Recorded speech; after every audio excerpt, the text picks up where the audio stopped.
With regards to the trajectory of the career that you've had and the successes that you've had with your movies, with working with some of the most amazing directors and cast members on earth, Right. why do you find such fulfillment in stand-up comedy?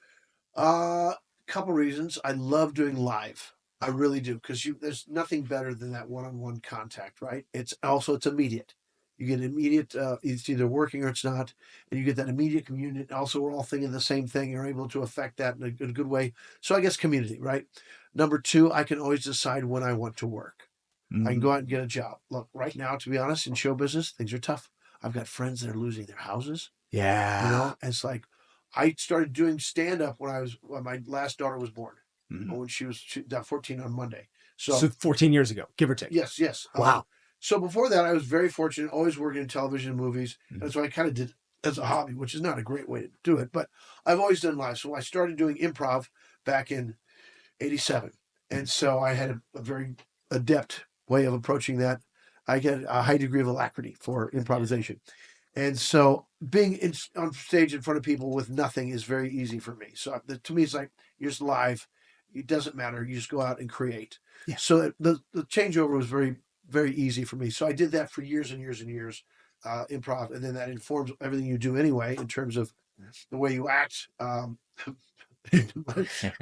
the way you infuse it into your acting, or into incorporating that idea into your life, or just whatever. You're always being creative. Yeah. In a way. Does it help you sharpen the characters that you'll do in television, in movies, doing stand-up, doing improv? Well, you're always available. That's what I'd say. So whether they need it or not, you might have something else going on, which is always helpful, because if I look like I'm thinking, it's better than I look like I'm thinking. Uh-huh. Do you see the difference? Yeah. I'm gonna act like I'm thinking. Yeah. Right? Yeah. That's different than I'm having an idea. That's real. Yeah. I remember Gary Oldham was talking about, who's one of my favorite actors. Oh, he's sensational. He's amazing. Amazing. He was talking about some scene he had to do, and the camera was like right here, like there's a mobile shot, and I think a tracking shot. I think someone may have been pushing him here just to keep him in focus. And the director said, "Think about this or this or this." He was thinking about nothing, but he was thinking. He might be thinking about what he's going to have for dinner, but he's thinking for real. And that's all that really gets captured is, oh, you're thinking about something, rather than like, I'm really thinking. Yeah, that's acting like you're thinking. Yes, that's really false. Yeah. Thinking hard, like, ooh, what am I going to do? Like, but you need to think about what makes you happy. That dog, right? That's real. Oh yeah. Now look at me try to be happy. Well, when that dog comes up, you're happy. Yeah, it rings false. So Right? it's a fake an emotion. So, but it's a real thing, but it has to resonate with whoever's watching. Anyway, how does that? I mean, the genuine of one's, because you are a very facial actor. I mean, you getting all this? Yeah. Oh yeah. you have got one of the most incredible facial styles of comedy that I've ever seen. Seriously, truly to this day. How much of that do you play with your other co-stars and your other actors? I mean, how much of that expression comes out when you have a good co-star? I will tell you this. I have never thought of it that way. I'm glad. Because if I had a conscious idea about my face, then it's manipulated and it's not real. Right? So it's better if it comes from a place that's in here and then comes out there that I'm not even aware of it. It just happens organically. Right. So you saying that, I've never thought of that before. As an expressive actor. Right. I've never stood in front of the mirror going, I'm going to do this face, because it always come off as false. Really? So it comes up from a true place here and welds up in this putty. That's so great. Wow. Oh, that's great though. That's good. It's why it rings so true. Right. It's why it's exactly what people come to love. Face actor, which is just, plus the real thing you don't want to be too big. Right? Meaning what? Well, it's from not being authentic. Like, oh my goodness. Yeah. You're pulling a face. Sure. It's just too big.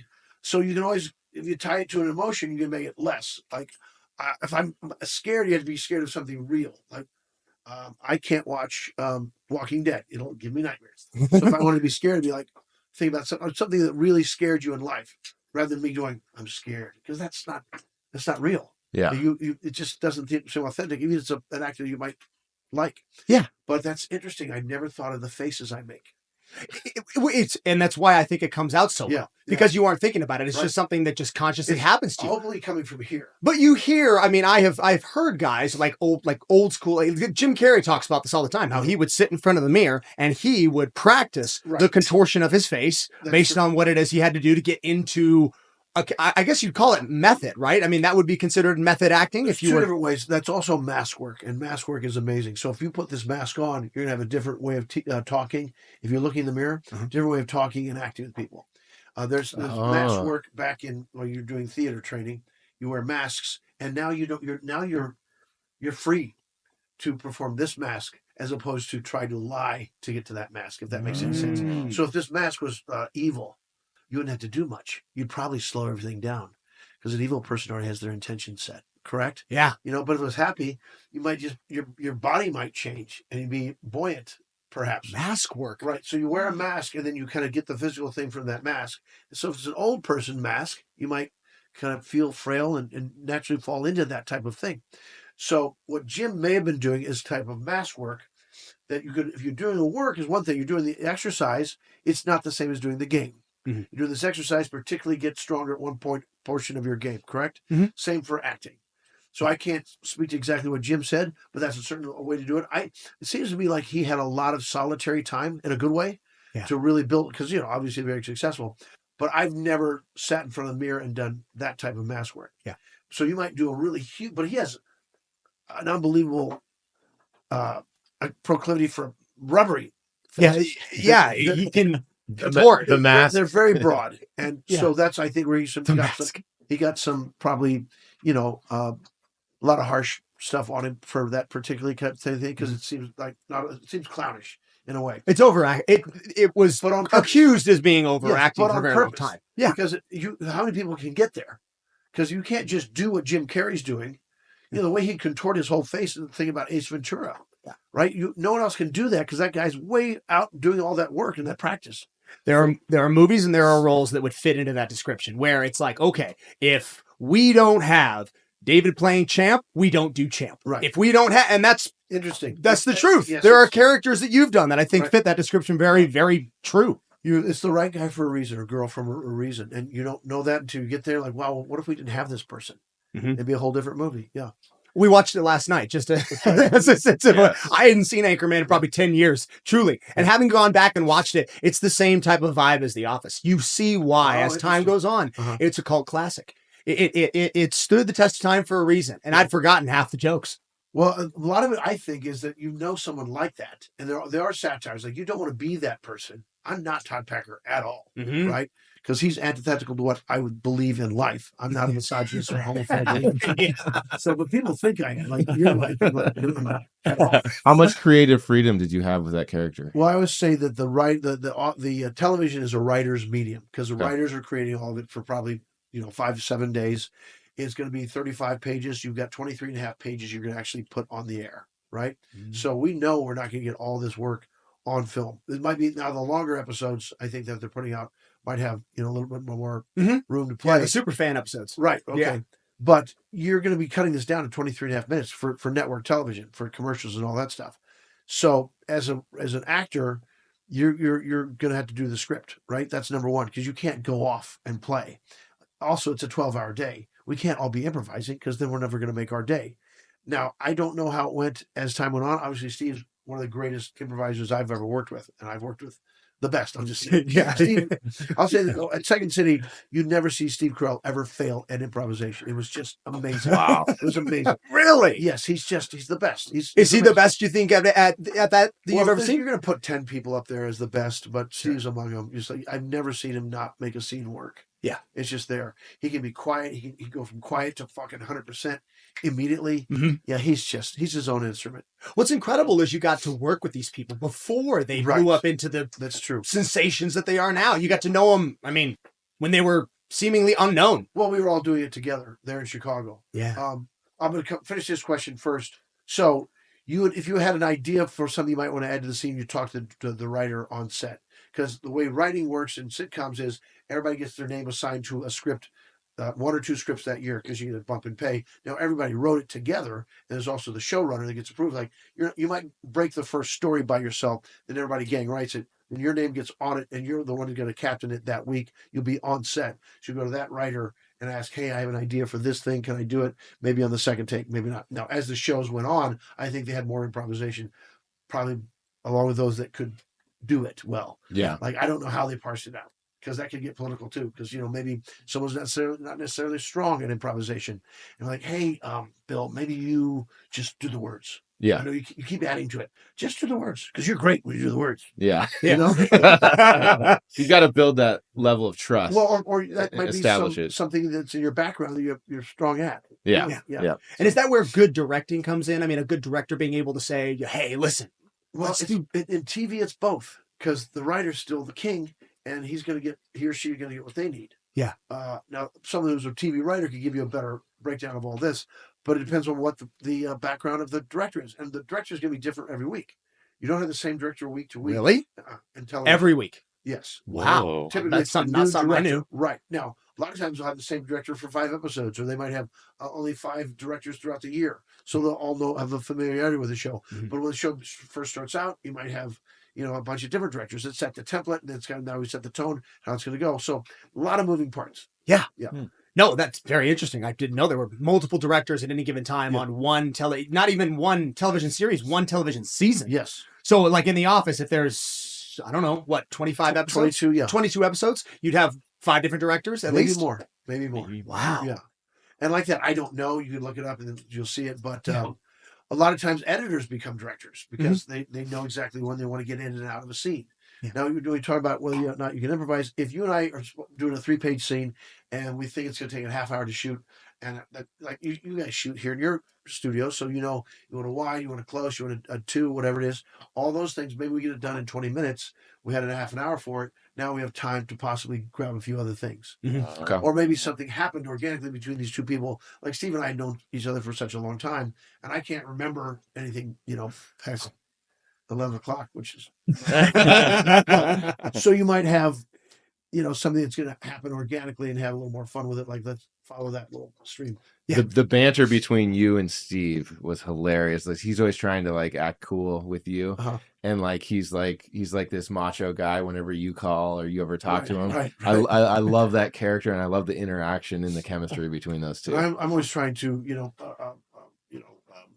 corrupt him. Yeah. How often, I mean, because of the characters that you've played, they're so incredibly notorious for the settings that they're placed. True. Do people just yell whammy at you on the street? I mean, constantly. My favorite is that when they yell it wrong, they'll say blammo. Blammo. Well, plus I appreciate it, but what am I supposed to do at an airport? So whammy. Yeah. Hey, me. Hey. So, over time you learn to gauge it and figure out how to manage it. I think there's from the conversations I've had with people that would qualify as this, there's a certain way in which to be famous, and there's a certain way in which it can be overwhelming. Right. Have you experienced both? No, because I'm not that person. I have a manageable amount of fame, quote unquote. Gotcha. And I am approachable in life. Mm-hmm. So, but we all have our days, right? So, but typically if I'm just hanging out in an airport and you want a picture, yes, I'll do it. Now it depends on where I am. If I know there's a ton of people circling, you're like, oh shit. Now I don't see it anymore. Like, I don't notice when people are noticing. Like, my kids will notice it more, or you'll notice it when you're leaving. Like, oh shit, I didn't know people were watching me, but they are. Yeah, you're just sitting at the gate at the airport, and you're just thinking you're getting yogurt all over you. You've got 10 people watching you. And again, you are a very notable character, a notable guy. Yeah. Like people would see, be like, interesting. That, wait a minute. Yeah, I'll see that go like. Yeah. Yeah. And depending on what you want from the day, like, I'm not going to stop and go, I noticed you noticed me. Yeah. I bet they'd love it if you did, though. Kind of make yourself available or not. Yeah. But typically, we all just want to get through our day. Mm-hmm. If the person comes up, I'll probably say yes, right? Yeah. Depending on the situation. If I'm having dinner, it's like, I'm having dinner. Yeah, just a quick, like, no. If I'm alone, it's worse too, because you can see it's going to start. Yeah. Like, I'm maybe having, just lunch alone somewhere. I'm out of town. I travel quite a bit. Sure. Then a lot of times I'll sit at the bar. I don't drink anymore, but just to have this, one-on-one. Because if you're by yourself at a table, sometimes people just kind of. I've had people sit down. No way! Oh, yeah. Wow. See, that's obnoxious. How you doing? Dude, I know who you are. Like, okay, you don't have to hide it. I'm not. Let me see a picture. Let's get a picture. Not can we? Let's get a picture. Wow. You know, but people don't know. It doesn't make them a bad person. They sometimes. Yeah, but they should know. I mean, that level of disrespect. I mean, that's not okay. We all have our own, shortcomings. Sure. And they might be very scared inside, like, we're good. Now they're overcompensating for possibly who they might be. It probably has something to do with the fact that your characters are always these fun-loving, friendly with everybody, over-the-top characters. So people just associate. Whereas if you were like, I mean, they may not sit down by Gary Oldman because he plays those. No, you're not. Reels, and half the time he's also in makeup. Yeah. Like with him, you guys know who that is from? Oh goodness, he played Winston Churchill. He's amazing. He's amazing. Look him up, bud. Gary Oldman. He's one of the most. But sorry, go ahead. Bud. I want to speak to the style of show. Like, was there anything before The Office that was shot like a show / documentary style? And how was that for you? Like picking up on the style of show. Have you seen The British Office? No. Yes. So I would say The British Office was the precursor of that documentary style to The Office. Also, there's a TV show, there's a movie from Albert Brooks. Forget the name of it right now, but that was shot documentary style where they're all wearing cameras on their head, like in a robot suit, and they're supposed to be just watching a documentary. That's kind of where that spurred that type of comedy. Yeah. Okay. Like there's a fly on the wall. But The British Office, I was a huge fan of The British Office. In fact, with Ricky Gervais. Yeah. Yeah. I had auditioned for Michael Scott. But what they call the sides, the audition sides, or the pages you audition with, it was from the pilot episode of the British Office. I'm like, how do you do this? How would you do this? I can't do this other than the way Ricky Gervais did it. So I didn't have a good audition because I was a huge fan. Yeah. So Steve had never seen The Office. Plus, he's brilliant. Steve could have gotten there anyway, but I couldn't. Well, it's all about how much time you want to put in. Yeah. Yeah. How much time do you want to put in? And some actors are lazy. We all are. Like, after you get I've had enough time. I know what I'm doing. So I didn't have a great audition. Got it. Yeah. Yeah. Very interesting. Yeah. You mentioned the integration of a lot of your personal life with your stand-up. You referenced your kids and how that can, impact that. How has your personal life impacted your career just sort of as a whole? Well, you've been very open about some stuff in your personal life on other podcasts and stuff that I listen to. Yeah. Well, I mean, of course. Look, having 5 kids is real. I'm from the Midwest. That's part of it. That adds to it. I have a great work ethic. I started working for my dad when I was 7 years old. I've never drawn an unemployment check in my life. Yeah. So you're like, to me, like, if I don't have work, I'm going to go out and make work. Could you be more, we're talking about goal setting earlier. If you set the goal, it's going to be easier to hit than if you just have a goal. Yeah. Like, I'd like to be this. Well, okay, you're going to hit the area you want to be, but are you going to hit the specific thing to have? And I'd argue, you probably would think this too. And the hard thing to do that might make you afraid is to write down your goal. Oh, yeah. A lot of people are afraid to write it down. Right? Yeah. Now, I've never wanted to be famous. I wanted to be good. Right? I love that. Yeah. I wanted to be respected by my peers. That was my goal, really. It should have been, I wanted to be, a famous, a lead in all the movies or TV shows or whatever. But as time goes by, I'll tell you this. When I was 13, I knew I was going to be on Saturday Night Live because I said it to myself, and that happened. Some of the greatest episodes ever, by the way. The thing is, this sounds arrogant, but it was kind of like easy. I was never nervous. I was like, yep, it was preordained. I'm going to do that. All I did was say it. I didn't say it to other people. That's a big fear. Like, you don't have to tell anybody else your goals. In fact, you shouldn't. Right? You have your own. Now you might have like a trainer or something. You want to say, here's my goal. And that person gets you because he or she is in a partnership with you, right? But people are afraid to write their goal because you're afraid of failure. But you have to be more specific about your goal exactly, and then you can actually get there. But if you have a general idea, like, maybe you'll generally get there. Yeah. But the other thing is, as time went on, I had 5 kids. Now you got to make choices. Are you going to sacrifice your family for your career? I'm not going to. Like, I have to be a dad. You know what I mean? Yeah. So that's important to me. I'm not going to be like, I would not audition for shows that would be not shot in LA years ago, because I'm not leaving my family for that long. No, the irony now is I have to be on the road so much because stand is most of where my money is. Yeah. But my kids are older now. And, my 14-year-old doesn't need her dad.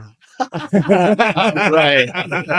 But, now luckily we get FaceTime every day or you text all day long or whatever. But it's not the same as having that person. So you make your choices as time goes along. And I did have a tough marriage, and that certainly did not make things easy. And I'm an alcoholic. So that you're not giving yourself any an easier time that way. So yeah. How has that side, because there's always a dark side in comedy, and this is something that I've heard several people across all different shows talk about. That side of life, specifically the alcoholism. Yeah. Did that help your career? Where did that all play in? Because you got into that young, if I'm remembering correctly. You're right. You're right. Well, I'm from a Roman Catholic, Irish Catholic family, and it was always like if a kid was drinking, it was cute. Mhm. It wasn't something to be shunned, and Catholics tend to drink a little bit more because it's just part of the whole ritual and Communion. yes, it's the culture, and so like you'd be in trouble if you smoked cigarettes, but not if you drank beer, right? And so there wasn't necessarily, and my mother was an alcoholic, so there wasn't really this admonishment about alcohol. Now I tell my kids this: if I had one thing to change in my life, I never would have drank alcohol ever. Wow. You know, or never got drunk. I wish I had done that. I would be somewhere else in my career. Yeah. Yeah. So you would say over the course of your, it's been a hindrance. Oh, of course. Yeah. Now, it becomes a social thing where you might meet people in a different way, right? Mm-hmm. But then you think about this, people that don't drink can be more successful quicker because they're going to be focused on something else rather than just a good time. Mm-hmm. But there's a communion that happens with alcohol. Yeah. Right. But then it's a cliff there all the time. And in your business, that's the community. This is so interwoven in what you're doing. It's comedy, it's stand up, it's the bar scene. It's part of that. It's camaraderie, and that's a lot with improvisation. You know, we would drink before the shows in improvisation a lot of times because people would be nervous. Yeah, it makes you feel more free. Which, like, you can tell if someone's not had any drinks, they're going to be sharper if they didn't have. You know, if they had one. I'm sorry, sharper not drinking than if you had even one. Mm-hmm. Like I can tell if a person's had one drink now before they go out. Yeah. Really? Oh, if I'm on stage with someone like, oh, you've already had a drink, you can tell. Yeah. Yeah. But you're not going to be your best. Okay. Yeah. And I agree. Yeah. I mean, I've never had this particular problem in my life, but it does seem like, I mean, I'll talk about, Rogan. He says he doesn't go out on stage unless he has one drink. Wow. Okay. But you've managed to find a way to actually stay sober and stay in your career and stay a part of the community and getting back even more full circle to what you said about setting goals, executing them, and actually being able to execute them. How have you found a way to actually do that? Well, you don't have a choice, especially like I'm 62, divorced, 5 kids. So I have to go out and earn. I had a person that maybe spent all the money. So there isn't a lot of money. Sure. So I'm still earning my money to put my kids through college, and I have one more that has to go through college. And LA is incredibly expensive, so I do have to help my kids that live there a little bit. Mm-hmm. So no one's not in my pocket. Yeah. Right. Plus, I have other obligations, for money as it goes. So LA is an incredibly expensive town. Yeah. So my monthly nut is huge. So I go out and I fucking get my money and I come back. Now that's great. What else are you going to do to make sure you don't have to go out 42 times this year and make more money? You have to have goals, specific goals, and get there.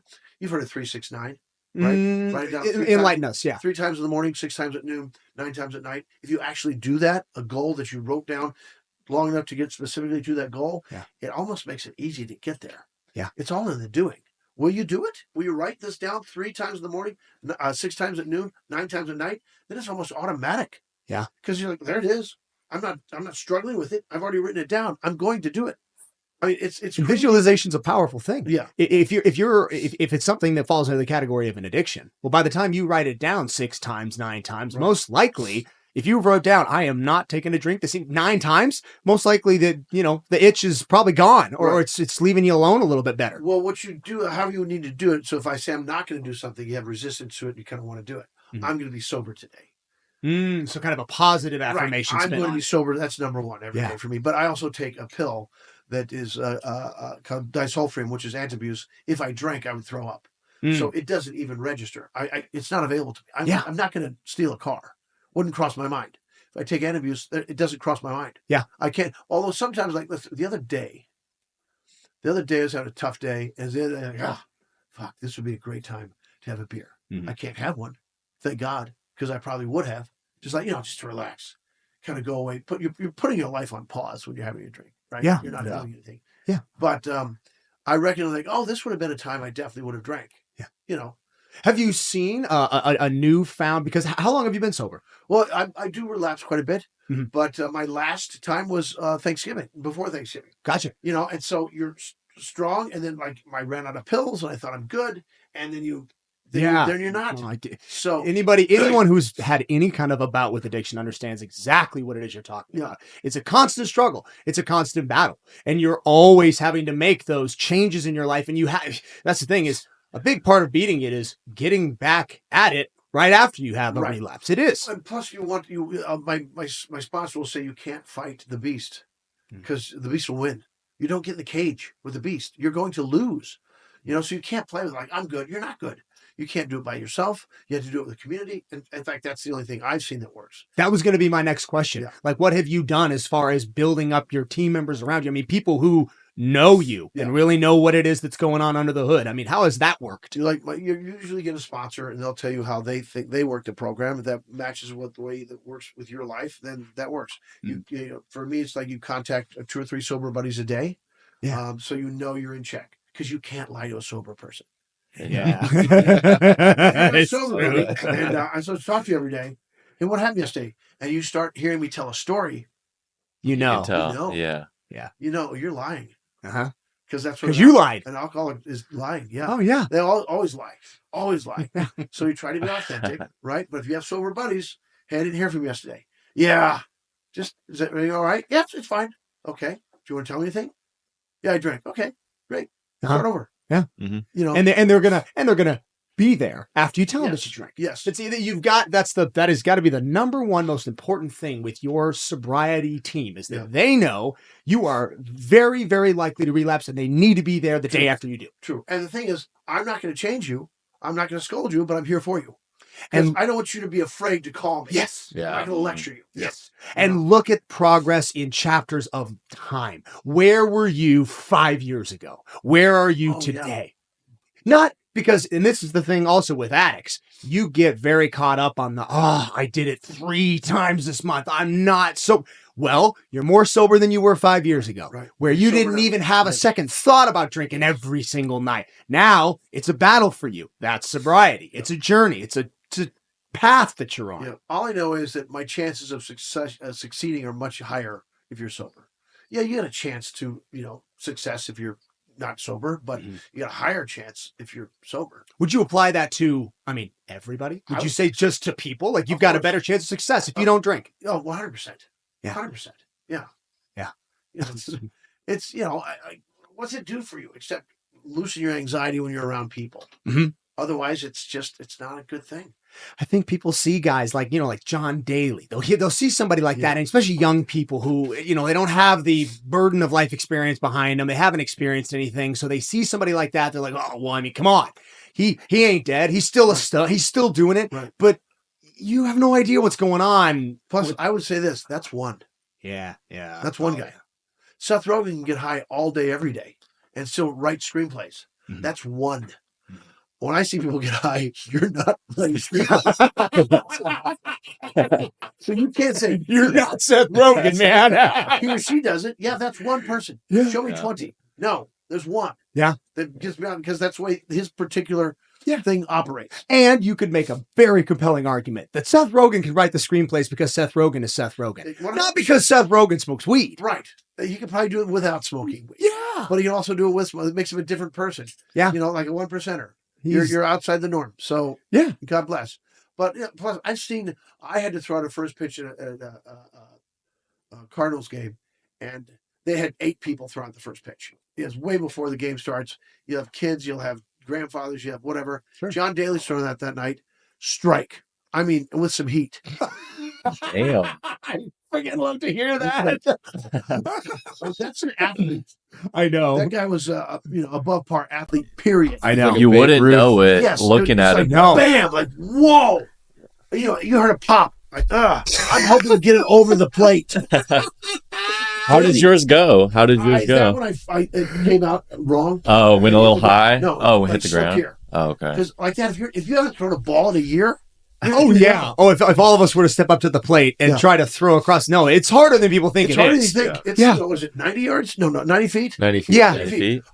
Last time I did it was in Rochester, New York this last summer. Yeah. And I was doing a comedy club that weekend, and the club owner set it up. So he and I threw the ball for an hour before I went and did the pitch. Just to get the reps in. Get it out of your head. You're like, no, it was easy. Yeah. Because you don't be thinking about it. No. Think about it. You have to do it.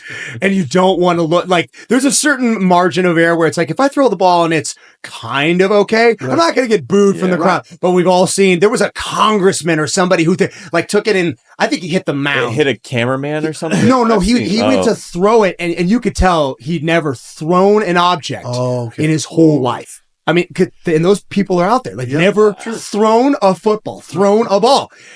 And it was evident. And you don't want to be that. 50 Cent did one too that was pretty bad. Oh, that was really bad. That's right. I remember that one. That was bad. That's what I'm thinking of. So, you don't have the highlights. You don't.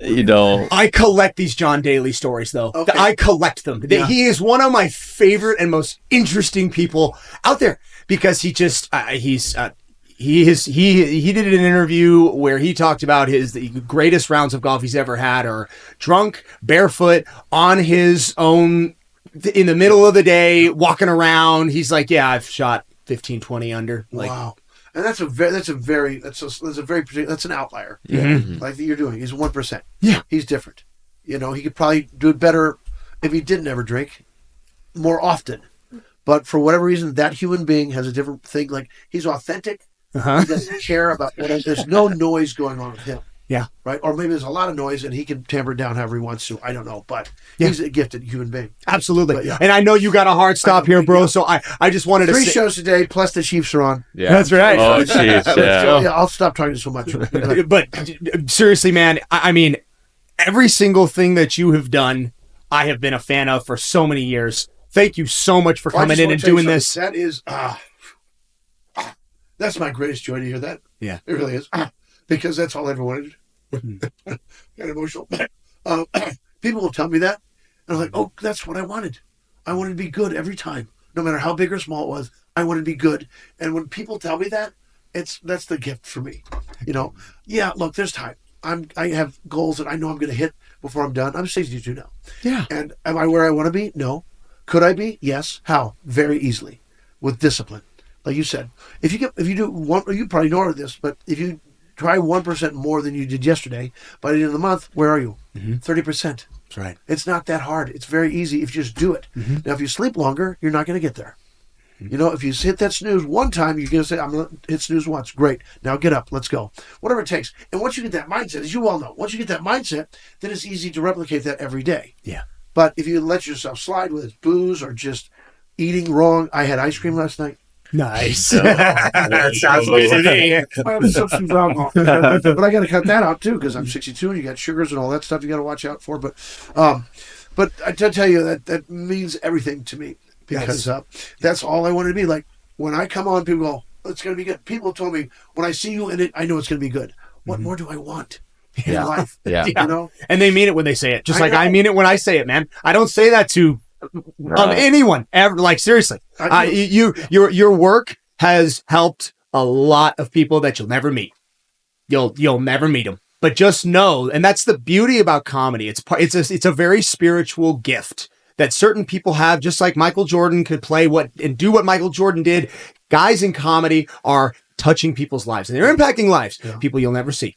And I just want you to know that. It's not about ego. I do believe that's my service. That's what I'm supposed to do. And I love doing it. You know, I happen to do it. You're doing a job you love to do. Yes, I am. Ever since you were a kid. And this is what I want to do ever since I was a kid. And I love doing it. So we get to have this life where I get to do exactly what I want every day. We're at work right now. And, you know, you're enthusiastic and you love it. You would talk about every aspect of this for the rest of the day. Oh, yeah. And I'd be fascinated because it's all just like, shit, I want one of those too. But, you know, you catch on that enthusiasm that's authentic and honest. You can't beat that. Yeah, right? Absolutely. The other thing is, how do I get rid of my ego? Because that's the ego is death and the ego is a lie, right? All that stuff. Oh, yeah. There's a book by Ryan Holiday called Ego is the Enemy, which is the truth. You know, the mind needs to get busy. Like, no, mind, shh, you don't participate, mind. Please be quiet. I got this. Because mind, well, hold on, we should do it this way or do it that way. No, you're not. You don't have the wheel, right? Because we already know in here what the truth is, I believe. The truth lies in your lungs. Because I always say this, what can you live without? Can you live without brain dead? Yes, you can. Can you live without your lungs? No, you can't. So to me, the lungs give you more truth than your brain. Mm-hmm. It's always confused in my mind. But anyway. Sure. Yeah, it comes from the heart. We all have an intrinsic ability to know right and wrong. We all have the ability to silence that voice and say, no, I know this is probably not the most right thing, but I'm going to do it anyway because I think I'm going to get to this level by doing it. Right. You're bargaining. Yeah. Anytime you're bargaining with your conscience. Right. And that's what alcoholics do. They bargain and they scheme. I can have one. Nobody will know. Yeah. I'm getting on a plane. When you end up on Instagram reel or yes. Yeah. Plus, like me, I can't even even if I sit at a bar at a airport now, I'm like, oh, I don't anything I'm drinking here. Oh, I'll have a non-alcoholic. Yeah. But they just, it's just calories you don't need, but whatever. But yeah, you do like that taste. Sometimes they're really good non-alcoholics now too. They have a good IPA. You ever go out for like iced teas or anything like that? I mean, I try not to have a Coca-Cola, but I have a Coca-Cola. Yeah. Not specifically Coca-Cola, but we gotta you gotta let me get you on a program, man. Like I'll work with you. I know you. I'll work with you remote. Like I'll help you out in that department. I tell you what, I thought about that. I'm like, I should look this guy. Yeah. I know that in 2 weeks my life will be different.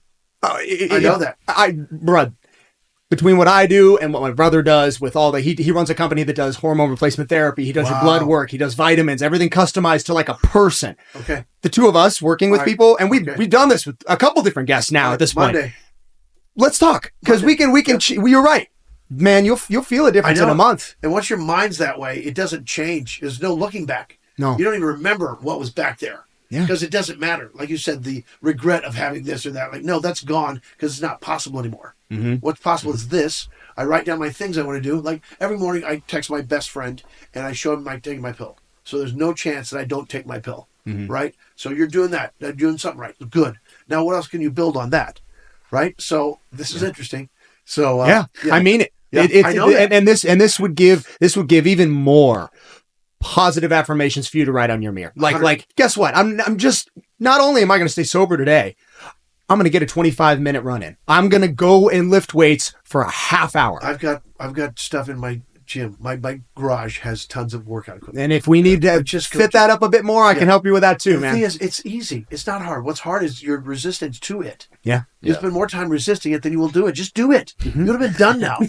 Right? Yeah. I got to do the dishes. Oh, speaking. Walk to the garage.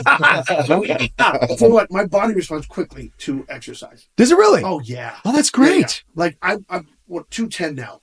I can be 200 in a week. Yeah. And a lot of times, man, a lot of times it's transference. It's not about loss. See, you're 210. Maybe you stay at 210, but we transfer that weight. You become more lean. You become stronger. You get ready to hit the next phase of life. Yeah. That's the thing is, and I love that Ron White said this. He went on Two Bears and he was talking about how the fact that he had to get sober. And he has a very similar, like to you, he'd been drinking for the last 50 years. Yep. And he had to make the decision. I got to get ready to be 70. I'm about to be 70. Yeah. I got to start, like, I'm not going to make it. Because all you got to do is see somebody who's 75, who's still a drunk. Right. You see them, and you get a nice, clear portal into your future.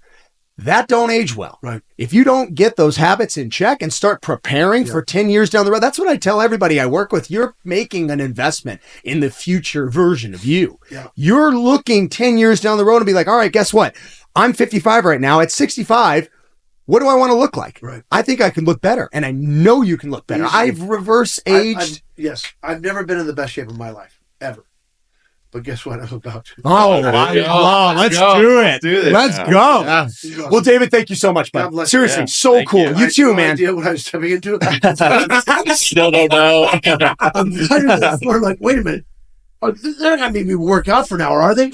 I got 3 shows today. Yeah. Next time we'll get a workout. Trust me, you're not alone. Everybody, that's why half the reason why I wrapped that truck so people didn't think they're being catfished when they pull up here. Because I'm usually in Phoenix every year and a half. Heck so yeah. Next time I will be fucking shredded. Yeah. Oh, dude, yeah, no, really though, we can work together remote. know. We'll figure something know. out. Like, let's do it. And there's no cheating. Did you work out today? Oh yeah. I can tell you're lying. Right. I could see in this app. You didn't do like, yeah. There's no reason to have an excuse or a lie. No. Eliminate all the lies, and now you have what? Just the truth. No, we still love you. Even if you didn't work out, it doesn't make any difference. Do it tomorrow. Yeah. God bless, guys. You too, man. That was man. awesome. Hope you guys enjoyed that episode of Becoming the 1% podcast. David Kapka is awesome. If you guys want to see more content like that, or maybe some different content that's entirely different than that as well, you're going to want to click right here.